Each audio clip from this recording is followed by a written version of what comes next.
Hillary Clinton warns Britain on potential trade deal with Trump.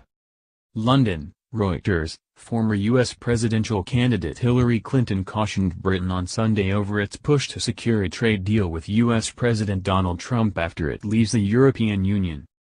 Clinton, the Democratic Party candidate who lost out to Trump in last November's election, also said Britain would face serious disruption if it left the EU without a negotiated deal with Brussels. The British government has talked up the prospect of bilateral trade deals with the United States and others as one of the major benefits of leaving the EU following last year's surprise referendum vote to leave.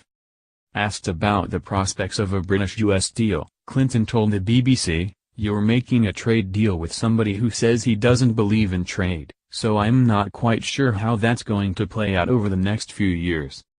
British Prime Minister Theresa May visited Trump in January to talk trade. The countries share $200 billion of trade each year.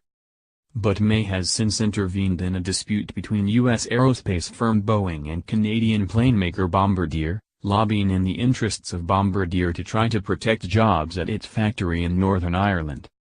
Clinton also said Britain would be at a very big disadvantage if divorce negotiations with the EU failed, and went on to compare the factors behind the Brexit vote to her own election loss.